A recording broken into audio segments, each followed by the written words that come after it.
and I've put it in my pocket as well to stop it dangling.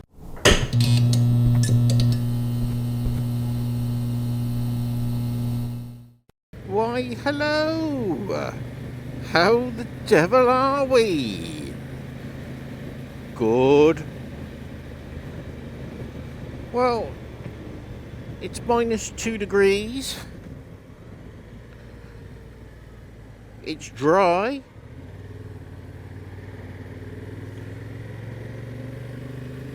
And I'm riding into work.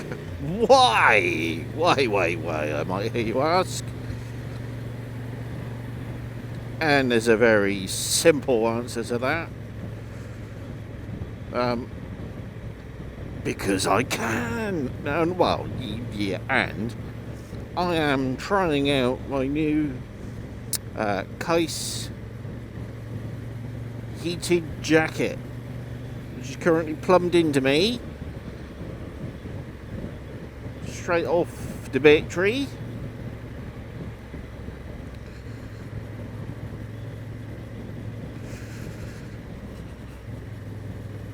And it's nice and cozy.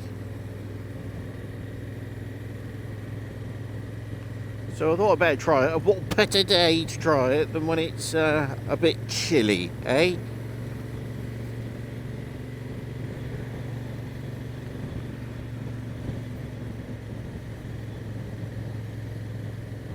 It's a lovely morning though.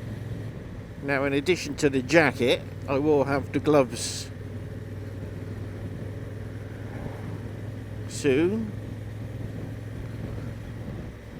and then I can dispense with these old things, which have done me very proud, to be honest. You know, the times I've had to use them in anger, but they're just a bit too big, if you know what I mean. And there's nothing worse than a pair of gloves apart. Well, I'll tell you what, there are two things that are just as bad as each other.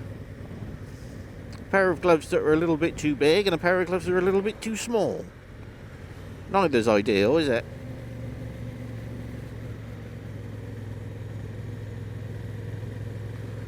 Easy, tiger.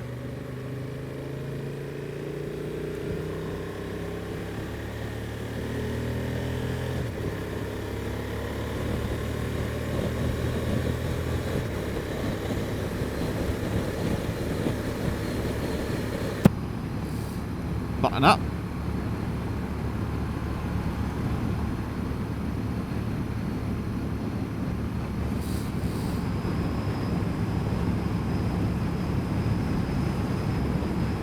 That lovely mist in the valley.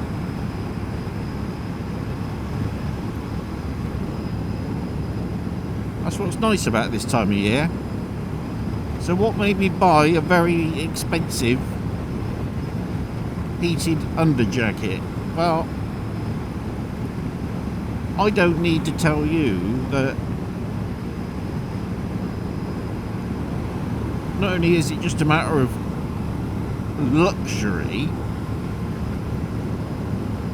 it's actually very important for safety, because if you're riding in cold weather and you are frozen to the core and you can't feel your fingers and you can't feel your toes, you lose a lot of dexterity and you lose a bit of concentration and everything becomes harder to do. So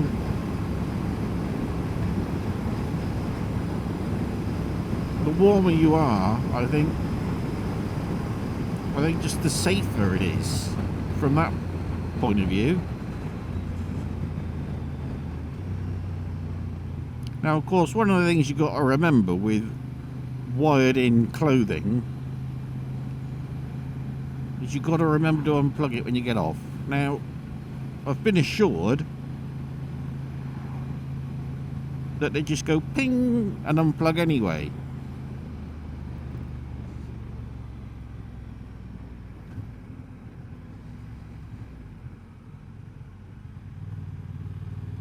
Easy, tiger. Look at that gorgeous sunrise. If you can see it. Look at all that. Oh, yeah. Remember I'm plugged in, and I've put it in my pocket as well to stop it dangling. See that pin lock down the bottom, sort of under your left eye. Can you see?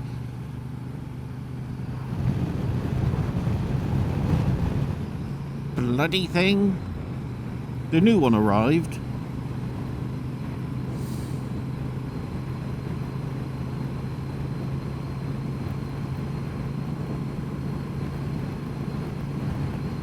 I tried putting a bit more tension on it last night. To no avail, obviously. Now what I do want to do, although it will be probably a bit past events, it's just a shout out to the mindful motorcyclist who had a very, very, very upsetting spill on his brand new BSA Gold Star. You know, it always happens when you least expect it. Just coming through, you know, a residential area, it's a bit of an S-bend, and it's just gone from underneath him. Very upsetting.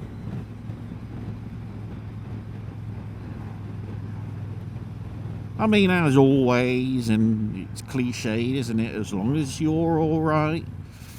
But sometimes that doesn't always cut it, does it? When your pride and joy has just gone skidding down the road.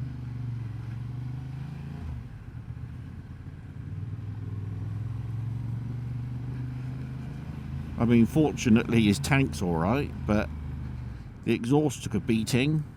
Headlight ring, broken handlebar riser, or should we say probably bent the bolt underneath. It's bloody miserable, isn't it? Now sadly I'm not going the normal, what I'd call the shortcut route this morning, and I say sadly because you'd have seen some fantastic mist in the Blackmore Vale.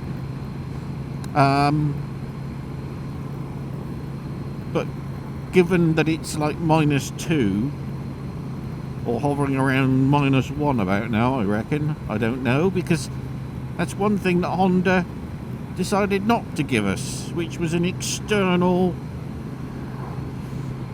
temperature sensor. I can see how warm or cold my engine is, which may well be very important, but most people use the rule of thumb that if their radiator fans come on, the engine's getting hot. Anyway, I digress. I won't be going that way because it's going to be treacherous up through there. It really is. So I'm going this very marginally longer route.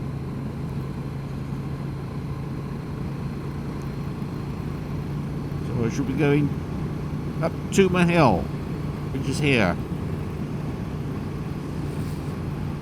And if you look, there's a telephone mast there, cunningly disguised as a tree.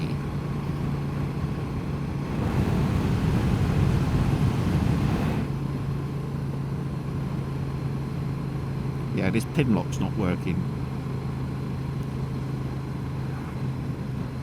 I had my doubts, obviously, with the issues I had fitting the bloody thing, so... Oh, well, there we go. I'm hoping you can see.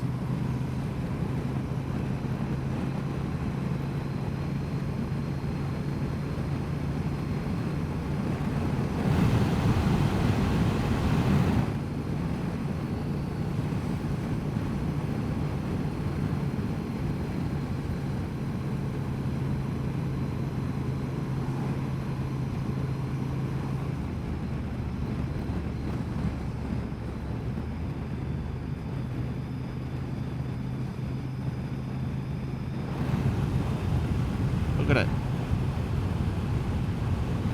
Like a carpet of mist.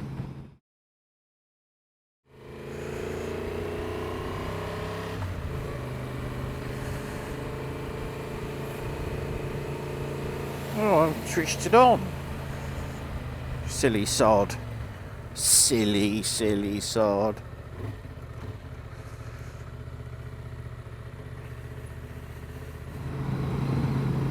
So far, marks out of 10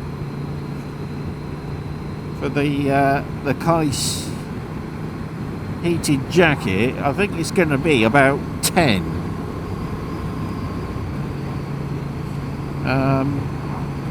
Now,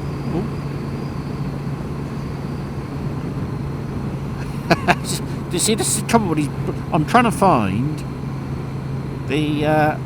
There it is. Oh, that's horrible. I can't see through that very well. That needs a good clean already. That sun visor. I've got some anti-fogging that I can put on that, where it's got all condensation on it and dried off. Anyway, Keis heated jacket, 10 out of 10. Now I'm as sure as eggs is eggs. I'll try that again, shall I, you prick? Right.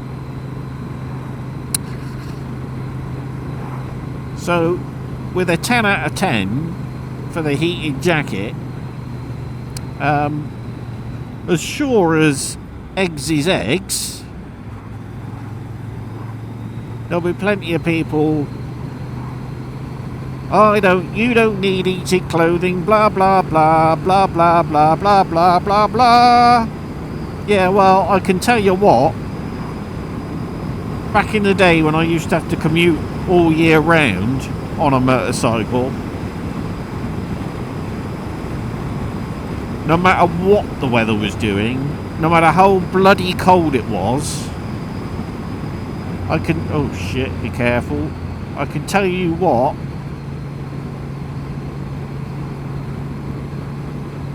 I'd have paid a fortune.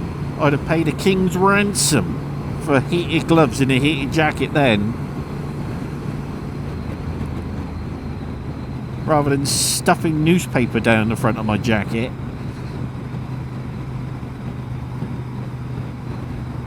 Rather than having to ride along peeling the fingers out of my gloves because they've gone so cold that they hurt.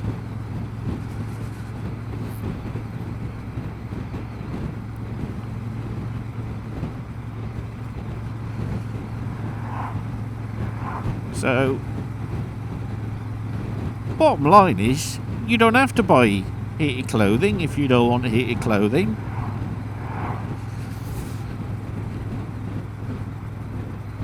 But if it means to say I can get more enjoyment and more use out of my bike throughout the winter, then why not? So, in a nutshell, I can highly recommend, based on the 45 minutes that I've actually been wearing this heated jacket. Can I recommend one? Oh yes.